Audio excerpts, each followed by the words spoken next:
everybody, I'm Lena Leacock and I'm here to present the content of This One Summer. This One Summer, a graphic novel written by cousins Mariko Tamaki and illustrated by Jillian Tamaki, has gained significant attention since its 2014 debut. This One Summer tells the story of Rose and her friend Wendy as they navigate a summer away at the beach that feels different from previous years.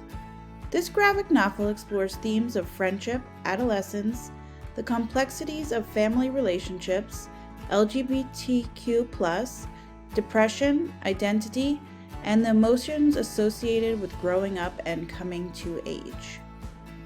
Mariko Tamaki is a Canadian artist and writer known for her graphic novels Skim, Amiko Superstar, This One Summer, and Laura Dean Keeps Breaking Up With Me. Her work often explores themes of youth, identity, sexuality, relationships, and mental health. Tamaki has received numerous awards including the Michael L. Prince Award and Eisner Awards. In addition to her independent work, she has written for major comic book publishers like Marvel and DC, contributing to titles such as She-Hulk, Supergirl, Wonder Woman, and Detective Comics. She has also worked in television writing and performance art. Overall, Mariko Tamaki is a significant voice in new graphic literature and known for her insightful and engaging stories about young people and the challenges they face. While This One Summer isn't a memoir, Mariko Tamaki draws inspiration from her childhood experiences at a Canadian cottage community. Tamaki captures the enduring power of summer traditions even for young minds and readers. Jillian Tamaki is a cartoonist, illustrator, and educator raised in Calgary, Alberta, in Canada. Her work encompasses a wide range of mediums: comics, picture books, editorial illustration, and even storyboarding for the TV show Adventure Time. She has also taught at prestigious institutions like SVA and Parsons in New York City. She is the author of the Eisner Award-winning graphic novels Super Mutant Magic Academy and Boundless, and the author-illustrator of 2 picture books.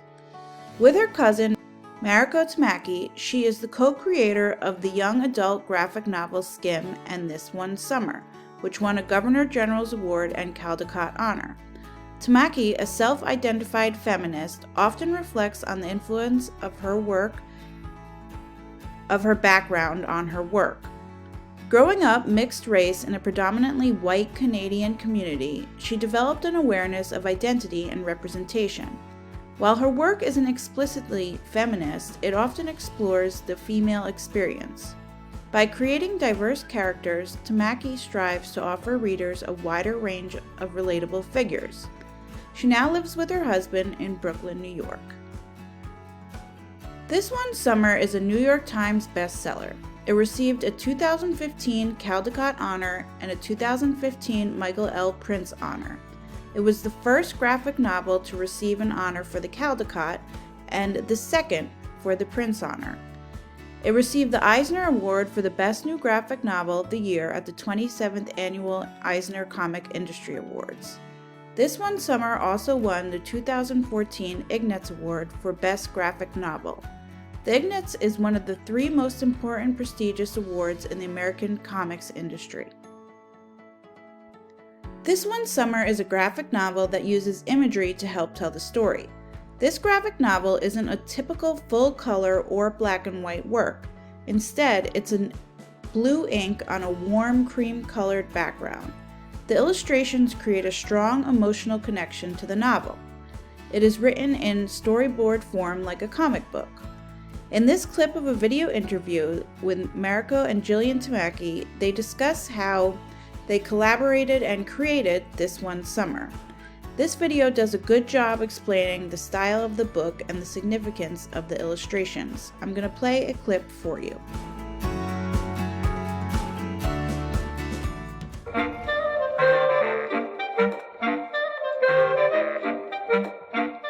Okay, right now we're with Mariko and Jillian Tamaki.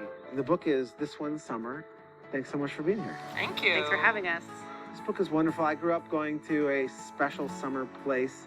And this book tells the story of just that kind of place. Maybe you could tell me a little bit about, first of all, how you guys work together and co-create this book. Well, this one summer is our second book together, and I am a writer and Jillian is an illustrator. But really, it's a collaborative process. It's really about sort of like two people sort of bringing two different pieces of a story together in some ways.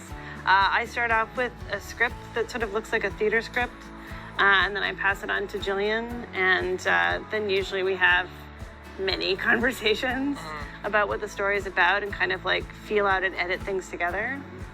And then, yeah, I mean, I think there's like, you know, part of the story of the summer and the cottage. I'm from Calgary, Alberta, and we don't really do that. You grew up in Toronto, where that's much more of a thing that you do. So the story and the characters are yours on the, you know, in the inception, and then I feel like at the foundation, I get to build the house on top of it, and there are elements that are very collaborative, and then there are elements that are just very, very solitary, and we sort of come together mostly in the editing process, but you know, with comics, they're just very, very, you know, labor intensive and demanding. So a lot of it is just sitting alone, doing stuff by yourself. Yeah. So the story is, there's some really tough elements in the story. We're talking about a family that's having a lot of difficulties, a husband and a wife, and its effect on their child, and their effect on the memories that this child has of this very special place and how that's being affected. At the same time, she's growing up and she's seeing things for the first time, and sort of her world is being exposed to some very adult feelings for the first time. yeah. So when you're thinking about that, how does that affect the way you're drawing it and the way you're telling it, and how you're going to present that to your audience?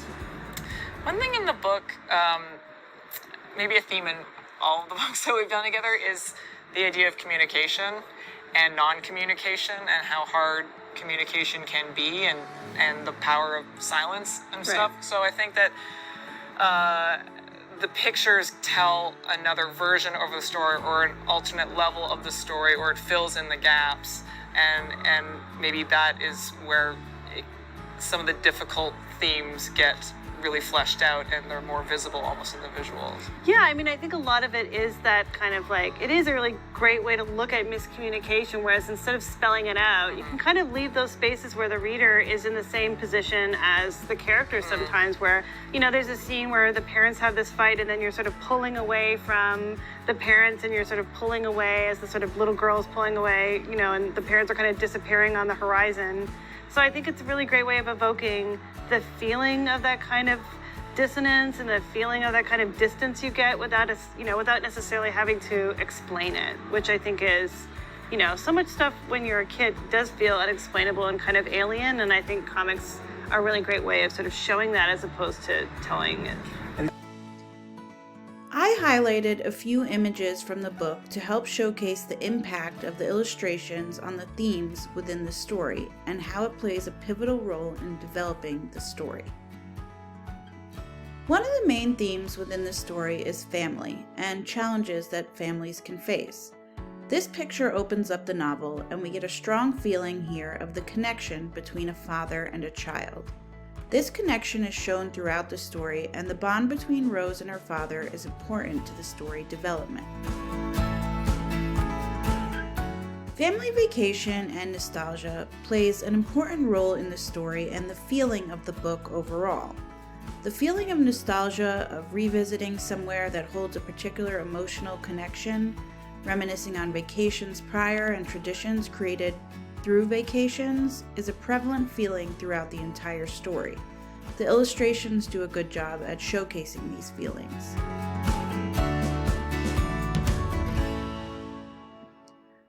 The image displayed does a good job at showcasing the characteristic traits of both Rose and Wendy.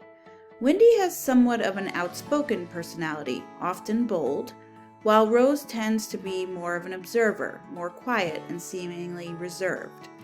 The feeling in this image that comes through is the spirit of dancing. You can see they are both somewhat in their own worlds, yet enjoying each other's company. It showcases their friendship well and the dynamic between the two young girls. In an article by Jim Hannes, he interviews Jillian Tamaki, who says this: I feel every illustrator has a niche, and one of my niches is women or dancers, which I love. This is definitely visible in this illustration.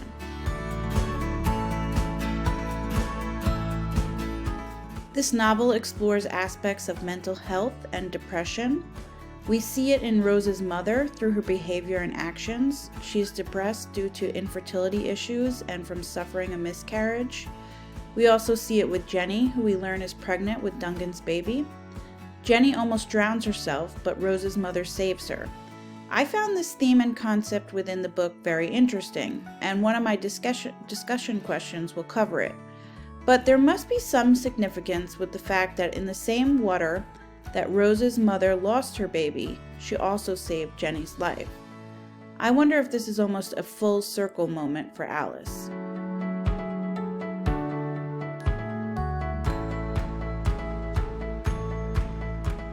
In this coming-of-age story, Rose and Wendy are discovering ideas of sex and sexuality and coming to terms with their own bodies and the changes that come with age. They are also very curious about all of the sexual conversations and rumors overheard amongst Duncan and his teenage friends. You can tell in the novel that the girls are still coming into puberty, but their bodies are starting to change and they are beginning to get very curious about sex and sexuality.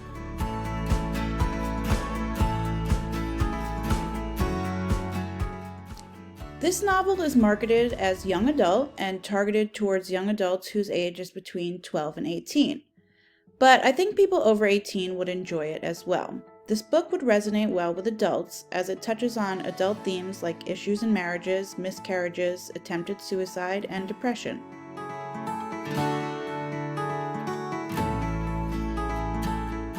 In 2016, This One Summer was banned according to the American Library Association due to its depiction of LGBTQ+ characters, profanity, drug use, and sexually suggestive content. In 2016, libraries in Henning, Minnesota and Longwood, Florida removed This One Summer from their shelves after parents complained of the book's use of profanity and mature themes. It was ranked as the most challenged book of 2016 and the 7th most challenged book of 2018. In response to the Florida ban in 2016, Mariko Tamaki stated that her graphic novel is, quote, listed as being for readers ranging 12 to 18. It contains depictions of young people talking about and dealing with adult things. I think there are a lot of books, including a lot of great graphic novels, that should be made available to teen readers. She additionally highlighted that there are individuals who experience discomfort regarding any conversation about sexuality, and in turn, view it as inappropriate to any young reader. But really, what expelling these books does is erase queer experiences, queer lives. Illustrator Jillian Tamaki emphasized that the graphic novel intends to represent that time between childhood and adulthood very realistically. It's a messy, confusing, sometimes scary time. I think there can be some comfort in seeing those realities reflected back at you in art when you're living it yourself. If you enjoyed This One Summer, you may want to check out Skim, another book written and illustrated by the Tamaki cousins, as well as Bloom by Kevin Panetta and illustrated by Savannah Ganuccio, and Spinning by Tilly Walden. All books that deal with themes of coming of age, LGBTQ+ exploration, and have strong illustrations that evoke depth and feeling. Here are some discussion questions that you can respond to, or if you have anything that you want to note about This One Summer, please feel free to do so in the discussion.